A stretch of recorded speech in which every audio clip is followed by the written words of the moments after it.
नमस्कार, आप सभी का स्वागत है engineer Rajesh sir YouTube channel पर, जहां पर आज हम लोग जानेंगे थ्योरी ऑफ मशीन में एक टॉपिक आता है क्विक रिटर्न मैकेनिज्म।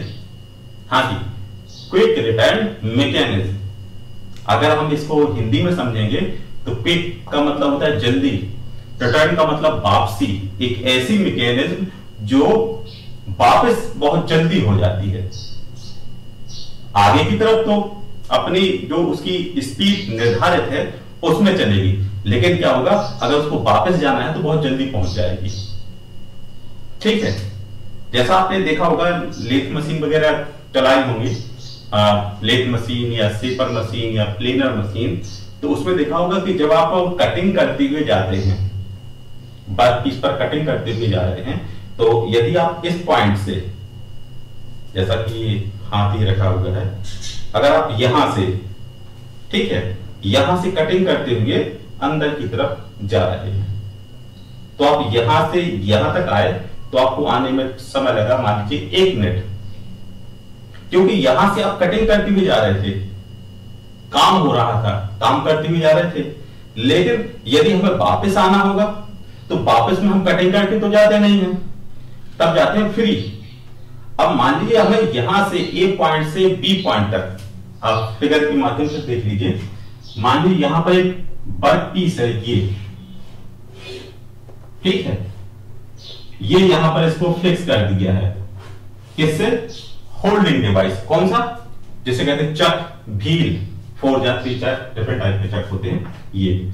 अब यहां पर हमने कटिंग टूल, ये चौक है कटिंग टूल, और ये क्या है, ये जो वर्क पीस है ये गोल घूम रहा है, सर्कुलर मोशन में है, ठीक है, सर्कुलर मोशन में है, गोल घूम रहा है। अब हम इसमें क्या करते हैं, कटिंग करते हुए इस तरफ आ रहे हैं, ये आ गए, ठीक है, कटिंग करते हुए हम ए पॉइंट से बी पॉइंट पर आ गए। अब यहां पर हमने काम कर रहे थे, वर्क कर रहे थे, तो वर्क करते हुए हम यहां पर आए, और जब कटिंग हो गई अब हमें जाना है वापस, तो हमें यहां से ए से बी आने में समय लगा 1 मिनट, ठीक है, 1 मिनट समय लगा ए से बी तक जाने में। तो फिर हमें बी से ए तक जाने में भी कितना समय लगेगा? 1 मिनट लगेगा। तो ए से बी तक आने में जब हम काम करते हुए आ रहे थे, लेकिन यदि हमें बी से ए तक जाना है तो वहां तो हम वर्क कर नहीं रहे हैं, परंतु हमारा समय और खर्च हो रहा है, मतलब समय उतना ही लग रहा है और काम भी नहीं हो रहा है। इसलिए उन्होंने एक ऐसी मैकेनिज्म का इस्तेमाल किया कि जो आएगी वर्क करते हुए तो अपनी एक स्पीड से, और यदि उसको वापस जाना होगा तो वो जल्दी पहुंच जाएगी। इससे क्या होगा, समय की बचत हो जाएगी। यदि हमें यहां से ए से बी और बी से ए तक जाने में 2 मिनट का समय लगता है, तो अब हम क्विक रिटर्न मैकेनिज्म का इस्तेमाल करेंगे तो हमें 1.5 मिनट का समय लगेगा, या उससे कम भी लग सकता है। क्यों? कि यहां तक आने में तो 1 मिनट लगा, लेकिन वापस आने में हमें पता चला आधा मिनट ही लगा। किस कारण से? वो है क्विक रिटर्न मैकेनिज्म के कारण से। ठीक है, तो इसके बारे में ही हम लोगों को समझना है कि क्विक रिटर्न मैकेनिज्म कैसे कार्य करती है। इसके पहले एक मैकेनिज्म के बारे में हम लोगों ने पढ़ा था, स्लाइडर क्रैंक मैकेनिज्म। इसका काम क्या था? ये एक गति को दूसरी गति में बदलने का काम करती थी। अब यहां पर क्या है, यहां पे एक ऐसी मैकेनिज्म है जो क्या करेगी, आपके आने का और जाने के समय की बचत करेगी, टाइम कंज्यूमिंग।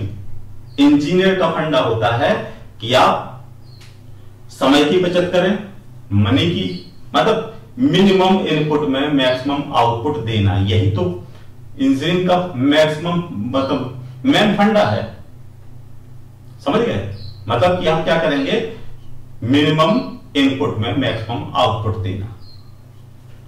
अब जैसे यदि हम इस वर्कर की जो व्यक्ति यहां पर कर रहा है उसका हमने 1-1 मिनट बचाया, पता चला कि हमने 2 घंटे बचा लिए, तो उस वर्कर से हम 2 घंटे कोई दूसरा वर्क भी करा सकते हैं। ये टाइम मैनेजमेंट के अंतर्गत आ जाता है। तो इसी में हम लोग जानेंगे क्विक रिटर्न मैकेनिज्म कैसे काम करती है और क्या इसका टॉपिक है। तो शुरुआत करते हैं क्विक रिटर्न मैकेनिज्म के बारे में। तो चैनल का नाम है engineer Rajesh sir YouTube channel, और यदि आप चैनल पर पहली बार आए हैं तो सब्सक्राइब कर दीजिएगा, और यदि आप पहले से सब्सक्राइब हैं तो लाइक और शेयर कर दीजिएगा। और यदि आपको क्विक रिटर्न मैकेनिज्म आती है तो कोई बात नहीं, और यदि आपके पास समय है तो आप और सीख लेंगे, तो आपके पास 2 मेथड हो जाएंगे। ठीक है, तो बनाते हैं क्विक रिटर्न मैकेनिज्म का फिगर। Quick return mechanism. ठीक है, क्विक रिटर्न मैकेनिज्म कैसे कार्य करती है। यहां पर हमने क्या किया, एक सेंटर फाइंड कर लिया, क्या गया इसका सेंटर।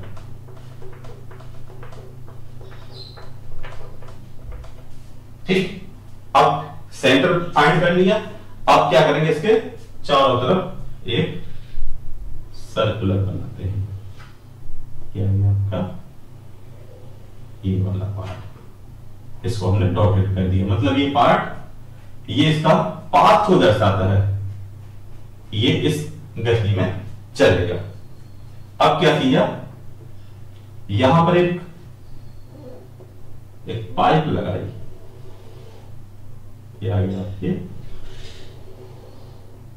देखते जाइएगा, एग्जाम में आती है, पूछी जाती है। अगर आपको डाउट हो तो आप पिछले साल के या प्रीवियस ईयर के पेपर भी देख सकते हैं। एक पाइप बना दी, अब इस पे क्या किया कि इसको यहां पर जोड़ दिया, इसको यहां पर हमने पिन लगा दी। अब क्या है, ये पूरा खोखला है, खोखला का मतलब खांचा टाइप का बना हुआ है, जिसके अंदर हमने एक और मैकेनिज्म लगा दी। ठीक है, ये आ गया ये मैकेनिज्म। इस मैकेनिज्म का काम क्या होगा, इसके अंदर आगे पीछे स्लाइड करना। तो इसको क्या करेंगे, कलर दूसरे कलर से दर्शा देते हैं, स्लाइडिंग है, तो ये आ गया आपका स्लाइडिंग। ठीक है, ये क्या करेगी, स्लाइड करेगी, ये आ गया आपके लीजिए स्लाइड करेगी। और इसको क्या किया, यहां पर इसको यहां से जोड़ दिया। ठीक है, इसको यहां से जोड़ दिया। अब क्या किया, इसका जो एंड पॉइंट है ये, इस पॉइंट को क्या किया, इसको यहां से ये यहां पर जोड़ दिया, और यहां पर हमने क्या किया, ये लगा दिया। ठीक है, मतलब क्या होगा, ये हमारा कटिंग टूल है, मतलब कटिंग करके आगे जाएगा, लेकिन वापसी में क्या होगा, बहुत जल्दी आ जाएगा। ठीक है, तो इसको हम कह देंगे कटिंग टूल। कटिंग टूल इसी पे वर्क हो रहा है, क्योंकि यहीं पर हमें टाइम की बचत करनी है, क्योंकि जब काम करते हुए जाएंगे तो समय लग जाए तो कोई बात नहीं है, लेकिन हम बिना काम के वापस आ रहे हैं तो वहां पर फिर क्या होता है, समय की बचत करना अति आवश्यक होता है। तो आ गया आपका कटिंग टूल। अब क्या होगा, इसको हमने यहां पर फिक्स कर दिया है, ये आपका कटिंग टूल हो गया। ये पॉइंट जो है ये यहां पर फिक्स कर दिया। ठीक है, इसको फिक्स कर दिया। अब यहां पर जो एंगल है वो आ गया आपका एंगल यहां से ये, और यहां से ये वाला पार्ट। ठीक है, इन दोनों के बीच में ये आ गया आपका एंगल ये वाला। ठीक है, इसको आपने ये दर्शा दिया। फिगर को थोड़ा ध्यान से देखना, क्योंकि एग्जाम में बनाने को आ जाएगा। ये यहां पर आ गया, और इसकी जो गति है वो कैसी है, ये वाली। ऐसी गति को क्या कहते हैं, घूर्णन गति, सर्कुलर मोशन। ठीक, कटिंग टूल तो हमारा समझ में आ गया कि ये हमारा कटिंग टूल है। अब देखिए, ये आ गया ये हमारा यहां पर स्लाइड करने वाला पार्ट हो गया, इसको कह दिया आपने बी, यह है आपका डी और पी पॉइंट, यह आ गया आपका पी पॉइंट। ठीक है, पी पॉइंट और पी पॉइंट के बाद ए पॉइंट हमारा जो है वो इसका केंद्र है। ठीक, तो इस प्रकार की जो मैकेनिज्म है, इसको बनाने वाले कौन थे? जिनका नाम था हेडवर्थ क्विक रिटर्न मैकेनिज्म, क्योंकि इसको हेडवर्थ नाम के एक वैज्ञानिक थे, उन्होंने इसको बनाया था। तो प्रत्येक व्यक्ति चाहता है कि भाई उसको मरने के बाद भी उसका नाम लोग आप जाने, इसलिए इस मैकेनिज्म को बनाने वाले थे हेडवर्थ क्विक रिटर्न मैकेनिज्म कहा जाता है। इसका पूरा नाम है, अगर कोई आपसे कहे क्विक रिटर्न मैकेनिज्म का नाम बताइए तो आप पूरा नाम बताइएगा, हेडवर्थ क्विक रिटर्न मैकेनिज्म, इन्होंने इसको बनाया था। अब इसमें क्या होता है, इस प्रकार की मशीन का इस्तेमाल कहां पे किया जाता है? सेपर मशीन में, स्लॉटर मशीन में और आपकी लेथ मशीन में भी इस प्रकार की क्विक रिटर्न मैकेनिज्म का इस्तेमाल किया जाता है, जिसमें ए क्या है? ये वाला पार्ट, ये वाला पार्ट, ये जो है ये ए क्या है? क्रैंक है।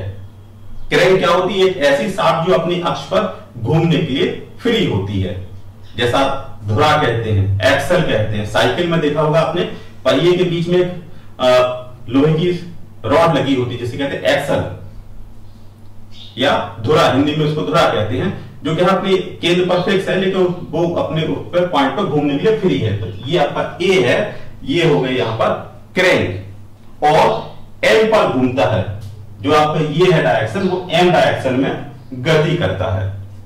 सी पॉइंट जो है वो फिक्स है, सी पॉइंट जो हमारा ये पॉइंट है, ये है यहां पर फिक्स। ठीक है, डी पश्चात गति करता है। डी पॉइंट क्या है? जो ये है, जो इसके अंदर जो ये भरा हुआ है, ये वाला, इसकी जो गति है वो पश्चात है, रेसिप्रोकेटिव है। ठीक है, रेसिप्रोकेटिव मतलब आगे पीछे गति करेगा। ये वाला पार्ट आगे पीछे गति करता है। बी पिन पर दोलित किया जाता है। बी जो है वो क्या है? पॉइंट पी पर दोलित करेगा, मतलब क्या करेगा? पी पॉइंट से दोलन करेगा। कैसे? ये जब इस तरफ जाएगा तो नीचे चला जाएगा, ये ऊपर आ जाएगा, और ये समय आएगा ये ऐसे, मतलब ये दोलन करेगा। दोलन में आप समझ गए, ऑक्सीलेशन मोशन। तो ये क्या करेगा? जब ये राड आगे जाएगी तो ऐसे चला जाएगा, ये ऊपर आ जाएगा, और जब ये वापस आएगा तो ये ऐसे ऑक्सीलेशन मोशन यहां पर करेगा। ये ऐसे समझ लो, ये वाला पॉइंट, ये पॉइंट हमारा फिक्स है, तो कभी इस तरफ खींचेंगे कभी इस तरफ खींचेंगे। तो यही सिचुएशन यहां पर हो रही है दोलन मोशन के लिए, जिसमें कटिंग वाला स्ट्रोक एंगल है बीटा। बीटा जो कटिंग वाला स्ट्रोक है वो कौन सा है? ये वाला बीटा, ये आ गया। और रिटर्न वाला स्ट्रोक क्या है? वो आ गया आपका एल्फा। और पिन पी ऊपर नीचे गति करता है, और ये क्या करेगा? इस रेशियो को चेंज करता रहता है। तो आप समझ गए, इसमें क्या है कि जब हम कटिंग करते हुए आगे जाएंगे तो कितने एंगल से? बीटा एंगल से जाएंगे, मतलब बड़ा एंगल बनाएंगे। और जब हमें वापस आना होगा तो एंगल होगा हमारा एल्फा। अब देखिए एल्फा कितना है? एल्फा इतना ही है। ठीक है, तो एल्फा जो एंगल है वो कम है। इसको आप यहां देख लीजिए, ये वाला जो एंगल है, ये रेड से हमने इंडिकेट कर दिया है, ये एल्फा है। कलर में देखा है यहां पर, ये आ गया आपका एल्फा। और ये बीटा, बीटा कहां से? बीटा है आपके यहां से यहां तक। तो बीटा क्या है? बड़ा एंगल है, और एल्फा है छोटा एंगल। इसलिए जब ये कटिंग करता जाएगा तो हो जाएगा आपका बीटा एंगल से, और जब वो वापस आएगा तो वो अल्फा एंगल से वापस आएगा।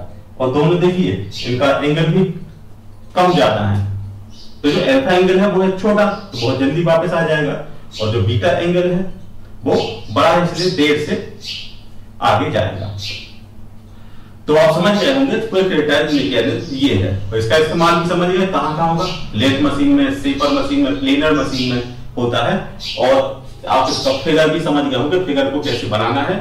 और यदि वो पूछते कि कैसे काम करता है, कैसे वर्क करता है, तो आप कह सकते हैं कि जो वर्किंग एंगल है वो हमेशा ज्यादा रखा जाता है, जो रिटर्न एंगल होता है वो आपका छोटा रखा जाता है। इस वजह से जो हमारा कटिंग टूल होता है वो बहुत जल्दी से वापस आता है, मतलब ज्यादा अपनी स्पीड से है लेकिन उससे कम स्पीड से वापस आ जाता है, मतलब कम समय लगाए। तो इसका जो आने और जाने में यही अंतर आ जाता है। तो आशा करते हैं कि आपको क्विक रिटर्न मैकेनिज्म सरल और आसान भाषा में समझ में आ गई होगी। और यदि आप चैनल पर पहली बार हैं तो चैनल को सब्सक्राइब कीजिएगा और दोस्तों के साथ शेयर कीजिएगा, क्योंकि कहते हैं कि नॉलेज को आप जितना बांटेंगे उतनी बढ़ेगी। तो आशा करते हैं कि मिलते हैं नेक्स्ट वीडियो में, तब तक के लिए थैंक यू, धन्यवाद।